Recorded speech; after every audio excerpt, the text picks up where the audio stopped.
Humble waitress helps millionaire CEO fix his car until he realizes what's hanging around her neck. What if the necklace you've worn for years turns out to be the missing link to a life you never knew existed? Cara Delaney wiped her hands on her faded apron, the scent of fried onions and coffee clinging to her like a second skin. At 28, she was a fixture at Rosie's Diner, a small-town haven in Willow Creek, where the jukebox played Elvis, and the booths creaked with stories. Her chestnut hair was pulled into a messy bun, and her hazel eyes sparkled with a warmth that made every regular feel like family. But beneath her quick smiles and easy banter, Cara carried a weight no one saw. She worked double shifts, her sneakers pounding the linoleum floor from dawn to midnight. Every dollar she earned went to her younger brother Ethan, a lanky 16-year-old with a rare autoimmune condition. His treatments drained their savings, and Cara had long ago shelved her dreams of fashion school in New York. Her sketchbook, filled with bold designs of flowing dresses and tailored jackets, gathered dust in her tiny apartment above the hardware store. Yet she never complained. Cara was a fighter, stitching hope into every seam of her fraying life. That rainy afternoon, the diner was quieter than usual. Old man Jenkins nursed his coffee, muttering about the weather, while Sally, the cook, belted out an off-key tune. In the kitchen, Cara was refilling ketchup bottles when the bell above the door jingled and a gust of damp air swept in. She glanced up, expecting another regular. Instead, a stranger stood there, dripping wet, his presence as jarring as a lightning bolt. Alex Carter was 34, with sharp cheekbones and stormy blue eyes that scanned the room like he owned it. His black suit screamed money, and the Rolex on his wrist caught the diner's dim lights. He was the kind of man who belonged in boardrooms, not greasy spoons.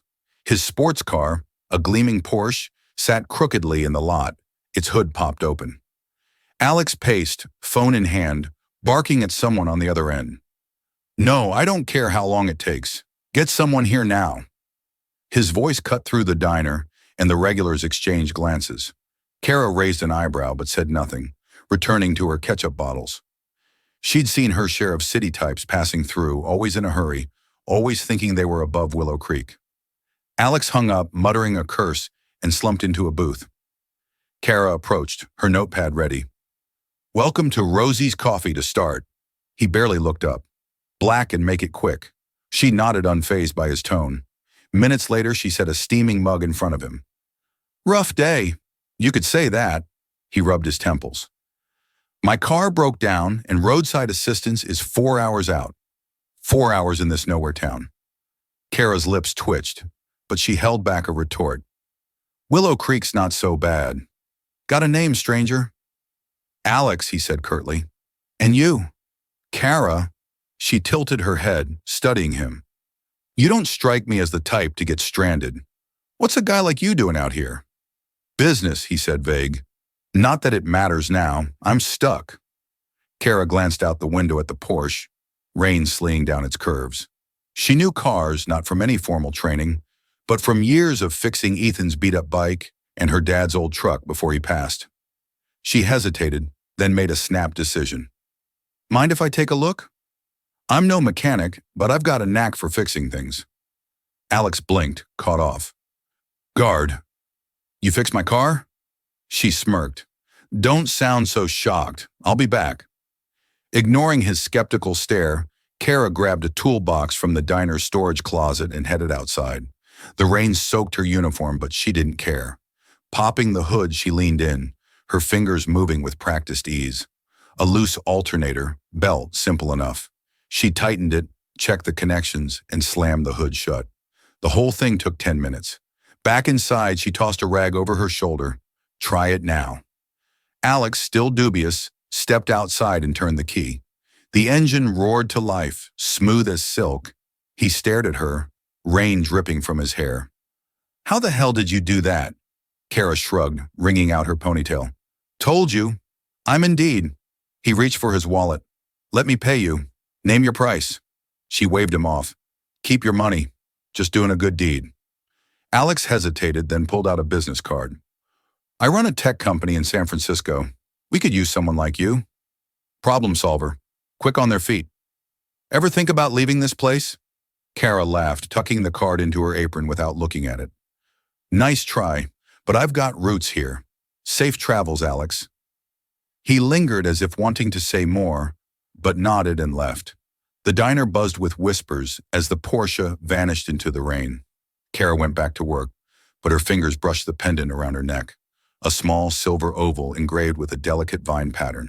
It was her talisman, bought years ago from a pawn shop when she was 19, scraping by to buy Ethan's school supplies.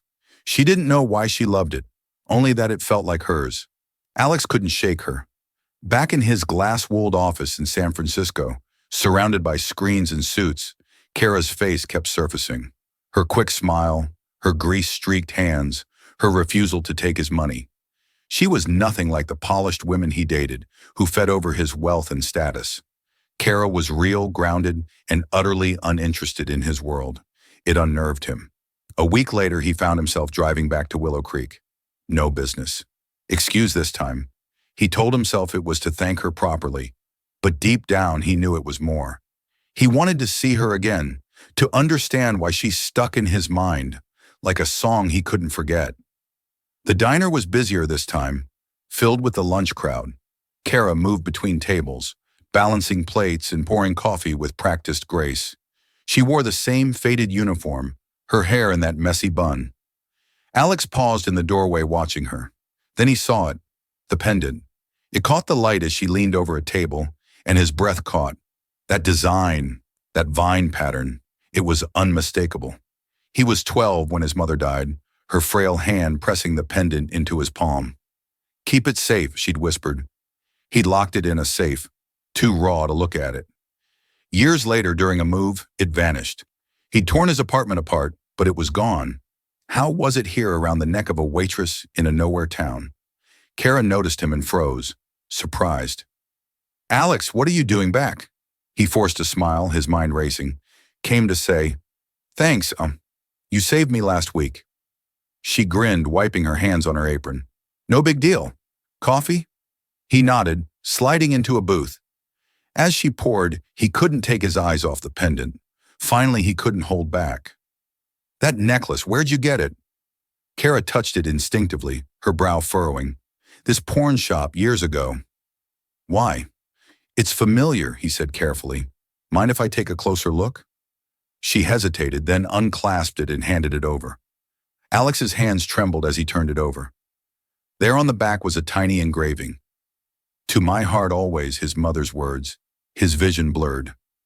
"Kara," he said, his voice low. "This belonged to my mother." Her eyes widened. "What? That's impossible. I bought it fair and square." "I'm not accusing you," he said quickly, "but I need to know how it ended up in that pawn shop." Kay's defenses softened, seeing the raw emotion in his eyes. "I don't know much. I was 19, broke, buying stuff for my brother. The shop owner said it had been there for years. I paid $20 for it. It just felt right." Alex handed it back, his mind spinning. "Can we figure this out together?" She nodded, curious despite herself. "Okay, but I'm not giving it up." He smiled faintly. "Fair enough." Over the next few days, Alex extended his stay in Willow Creek, checking into the town's only motel. He and Kara met after her shifts, piecing together the pendant's journey. Kara dug through old receipts trying to recall the pawn shop's name. Alex called contacts in San Francisco, tracking down records of his mother's belongings. The more they learned, the stranger the story became. Carrara's mother, Laya, had died when Kara was 10, leaving her and Ethan with their dad. Laya had been a free spirit, a painter who loved flea markets and old jewelry. Alex's mother, Margaret, had been a librarian, quiet but kind. The connection seemed impossible until Kara found an old photo in a shoebox. It showed two young women arm in arm, laughing on the back in faded ink. Laya and Maggie, summer 78. Alex stared at the photo, stunned. "That's my mom." Kara's heart raced. They knew each other. They dug deeper. Laya and Margaret had been childhood friends in Willow Creek, inseparable until their teens. A car accident changed everything. Margaret's family moved away and the girls lost touch. The pendant, they learned, was a gift from Margaret to Laya, a symbol of their bond. But when Laya fell on hard times, she pawned it to pay for Ethan's early treatments. The shop owner, a gruff man named Earl, confirmed it. Laya cried when she sold it, he said it was her most precious thing. Car's throat tightened. She'd bought her mother's necklace without knowing it, and Alex had found a piece of his mother, lost for years. One evening they sat in the diner after closing, the pendant on the table between them. The rain had stopped, and the world felt still. Alex broke the silence. "It's yours, Kara." "It always was." She shook her head. "It's yours too. It's both our mothers, both our stories." He looked at her, really looked at her. Not just the waitress, but the woman who fixed his car, who carried her brother's weight, who held on to hope despite everything. "You're incredible, you know that?" She laughed, blushing. "I'm just me." "That's enough," he said softly. Kara met his gaze, feeling a spark she hadn't expected. But she wasn't ready to leap. "Not yet. What now?" Alex smiled. "I'm not going anywhere. I want to know you, Kara. Not just the necklace. You." She hesitated, then nodded. "Okay, but no fancy suits in the diner. You'll scare the regulars." He laughed, the sound warm and real. "Deal." Months later, Kara's life looked different.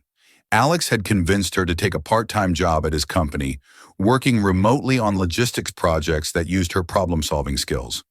She still waitressed at Rosie's, but her sketchbook was open again, filled with new designs. Ethan's treatments were covered, thanks to a grant Alex's company quietly funded. The pendant stayed with Kara, a bridge between past and present. She and Alex grew closer, their bond built on shared loss and quiet moments. Coffee at the diner, drives through the countryside, laughter over her terrible karaoke. It wasn't a fairy tale. It was better, real messy, and theirs. One evening, Carrara stood in the diner, sketching a dress inspired by the pendant's vines. Alex walked in. No suit this time, just jeans and a smile. "Ready for dinner?" She closed her sketchbook, her heart full. "Yeah, let's go." As they stepped into the night, the pendant gleamed under the stars, a reminder that some things, love, memory, connection, find their way home, no matter how far they wander.